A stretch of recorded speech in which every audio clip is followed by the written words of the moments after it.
Hello dear students, आप सभी का स्वागत है आपके अपने यूट्यूब चैनल में जिसका नाम है स्काई ज्ञान। आज के इस वीडियो में हम देखेंगे important parameters of operational amplifier. आपके सब्जेक्ट में जो 5th चैप्टर है प्रोसेसिंग ऑफ ऑपरेशनल एम्पलीफायर, उसमें ये एक इम्पॉर्टेंट टॉपिक है। ठीक है, तो आइए देखते हैं कि कौन कौन से इंपॉर्टेंट पैरामीटर्स है ऑपरेशनल एम्पलीफायर के। तो जानने के लिए जुड़े रहिए मेरे साथ अंत तक, और वीडियो अच्छा लगेगा तो लाइक कीजिएगा, चैनल सब्सक्राइब कीजिएगा और वीडियो शेयर करना ना भूलिएगा। ठीक है, तो आइए देखते हैं। तो ये कुछ इंपॉर्टेंट पैरामीटर्स हैं, जिसमें पहला है input bias current, input offset current, input offset voltage, output offset voltage, common mode rejection ratio जिसको हम CMRR भी कहते हैं, पावर सप्लाई रिजेक्शन रेशियो इसको हम PSRR भी कहते हैं, स्लीव रेट इसको SR से डिनोट करते हैं, एंड बैंडविड्थ। ठीक है, तो एक एक करके इनको हम देखते हैं कि ये क्या होते हैं। सबसे पहले input bias current, input bias current को IB से डिनोट करते हैं। तो ये एक एवरेज करंट होती है जो हमारे इन्वर्टिंग और नॉन इन्वर्टिंग टर्मिनल के बीच में फ्लो करती है। ठीक है, जैसे ये एक ऑपरेशनल एम्पलीफायर है, ये हमारा इन्वर्टिंग टर्मिनल हो गया और ये हमारा नॉन इन्वर्टिंग टर्मिनल हो गया। तो इसमें जब हमने कोई सप्लाई नहीं दे रखी है और जो करंट फ्लो कर रही है IB1 और IB2, इनका जो एवरेज होता है वो आता है हमारा input bias current.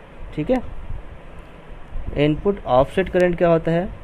Input offset current क्या होता है? अलजेब्रिक डिफरेंस होता है, algebraic difference of the currents जो इन्वर्टिंग और नॉन इन्वर्टिंग इनपुट टर्मिनल्स में फ्लो कर रही होती है। जो हमारा इन्वर्टिंग में टर्मिनल है और नॉन इन्वर्टिंग टर्मिनल है IB1 एंड IB2 का, दोनों का algebraic difference is called as input offset current.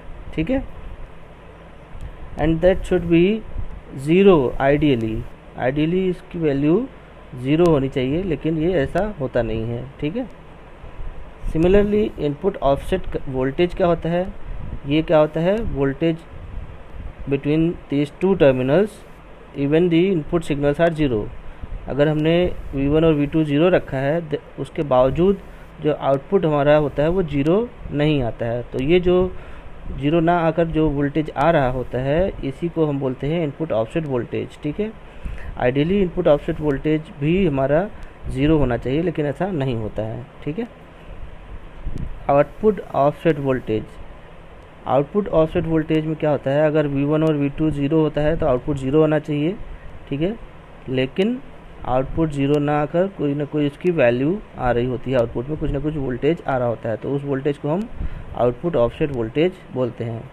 Input offset में इनपुट टर्मिनल का डिफरेंस हम निकालते हैं, लेकिन और वो जीरो आना चाहिए, लेकिन ऐसा नहीं है। आउटपुट ऑफसेट वोल्टेज में आउटपुट वोल्टेज जीरो आना चाहिए, लेकिन आउटपुट वोल्टेज जीरो नहीं आता है due to some thermal electrons और नॉइज़ की वजह से। ठीक है, CMRR common mode rejection ratio, ये हमारा रेशियो होता है डिफरेंशियल गेन का और कॉमन मोड गेन का रेशियो। इनके रेशियो को हम बोलते हैं कॉमन मोड रिजेक्शन रेशियो। ठीक है, पावर सप्लाई रिजेक्शन रेशियो क्या होता है? ये रेशियो होता है इनपुट ऑफसेट वोल्टेज चेंज का और आउटपुट वोल्टेज चेंज का। मतलब अगर इनपुट ऑफसेट वोल्टेज में चेंज हो रहा है और आउटपुट वोल्टेज में चेंज हो रहा है, तो उन दोनों के रेशियो निकालेंगे तो आ जाएगा पावर सप्लाई रिजेक्शन रेशियो। ठीक है, फिर आता है स्लीव रेट। स्लीव रेट क्या होता है? It is the maximum rate of change of output voltage with respect to time. मतलब जो अगर सपोज आउटपुट स्लीव रेट हमारा 0.5 वोल्ट पर माइक्रो सेकेंड है, तो इसका मतलब ये हुआ कि हर एक माइक्रो सेकेंड पर 0.5 वोल्ट का चेंज आ रहा है आउटपुट वोल्टेज में। ठीक है, इसका मतलब हो गया slew rate is rate of change of output voltage with respect to time, और टाइम मिली सेकेंड में भी हो सकता है और माइक्रो सेकेंड में भी हो सकता है। ठीक है, फिर आता है बैंडविड्थ। बैंडविड्थ क्या होती है? बैंडविड्थ तो हम सभी जानते हैं, the difference between the higher frequency and lower frequency is called bandwidth. ठीक है, तो ऑप एम्प की बैंडविड्थ क्या होती है, हायर फ्रिक्वेंसीज पर क्या होती है, गेन जो होता है वो रिड्यूस होने लगता है। ठीक है, फिगर में देखिए ये गेन है, हायर फ्रिक्वेंसी पे गेन रिड्यूस होने लगता है। ठीक है, क्यों, क्योंकि कैपेसिटेंस इफेक्ट आने लगता है उसमें। ठीक है, कैपेसिटेंस इफेक्ट की वजह से गेन रिड्यूस होने लगता है।